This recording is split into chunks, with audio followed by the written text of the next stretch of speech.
Hello friends, welcome back to our YouTube channel at the rate personal takes.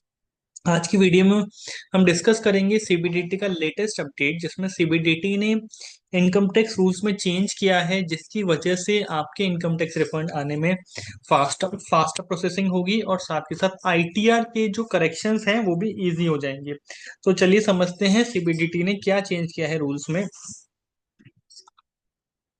So previously, intervention from local AOs was required for correction of mistakes in order under section 154। तो अगर कोई order issue होता है section 154 में और उसमें कोई apparent mistake रह जाती है, तो उसके लिए लोकल एओ यानी कि जो डीलिंग एओ है एसएससी का, उसको उसको ही पावर थी कि वो उन चेंजेस को कर सकता था। लेकिन अब इस चीज को स्ट्रीमलाइन करने के लिए सीबीडीटी ने एम्पावर कर दिया है commissioner of income tax Bengaluru को to rectify obvious mistake. Bengaluru को क्यों किया है? क्योंकि बेंगलुरु में ही सारी रिटर्न्स प्रोसेस होने के लिए जाती हैं। तो अब सीपीसी यानी कि central processing centre can directly fix mismatches and accelerating resolution. ये अप्लाई होता है cases involving both AO and CPC, उन केसेस में जिसमें एओ भी इन्वॉल्व है और सीपीसी भी इन्वॉल्व है। What does the notification allow? तो नोटिफिकेशन में क्या चेंजेस आए हैं? तो कहते हैं to rectify under section 154 of the income tax act mistakes which are apparent.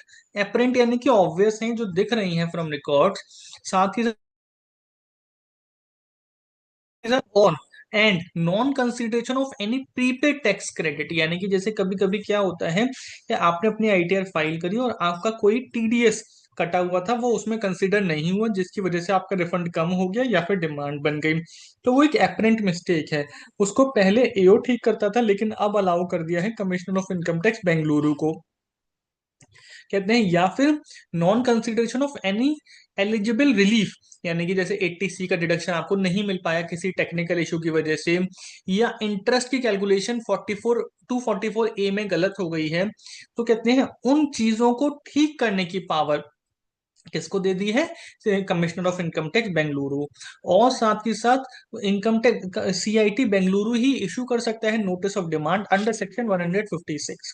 तो सिंपल वर्ड्स में अगर समझें तो चार पावर दिया उसको: correction of computational accounting errors, correction of prepaid tax credit mismatch, correction of incorrect refund और interest under section 244A, issuance of tax demand notices under section 156 when required. और क्या अलाउ करता है नोटिफिकेशन? तो कहते हैं नोटिफिकेशन ऑथोराइज करता है कमिश्नर ऑफ इनकम टैक्स को उसके अंडर में जो ऑफिसर है, यानी कि एडिशनल कमिश्नर है, जॉइंट कमिश्नर है, उनके द्वारा जो ऑर्डर पास किए जाने हैं वो खुद पास कर दे for all the cases where the orders have been passed to the interface between AO and the CPC। तो कहते हैं कि भाई वो ऑर्डर पास कर सकता है उन केसेस में जिन केसेस में ए और सीपीसी का इंटरफेस के थ्रू ऑर्डर पास हुआ था, लेकिन उन ऑर्डर्स को पास करने की पावर एडिशनल कमिश्नर या जॉइंट कमिश्नर के पास है, तो वो भी पावर के लिए ऑथोराइज कर दिया है सीआईटी को। साथ ही साथ उस जो एडिशनल कमिश्नर या जॉइंट कमिश्नर है उनके अंडर में जो फर्दर एओ है, उनको भी पावर दे दी गई है कि वो उन चीजों को, उन ऑर्डर्स को पास कर सकते हैं और उन रेक्टिफिकेशंस को कर सकते हैं। इससे क्या होगा? Faster correction of accounting and tax credit error, reduced administrative delays and manual intervention, timely refund with accurate interest computation, greater transparency and smoother compliance, reduced administrative bottleneck, centralized and system driven processing means fewer delays, minimizes back and forth communication between department, refund computation, interest computation fast हो जाएगी, और tax payers को multiple जगह follow up करने की जरूरत नहीं है, they can follow up at CPC Bengaluru itself. तो ये जो नोटिफिकेशन सीपीसी ने सीबीडीटी ने इशू किया है, क्या है इस नोटिफिकेशन का नंबर? 155/2025, 27 अक्टूबर 2025 को इशू हुआ है।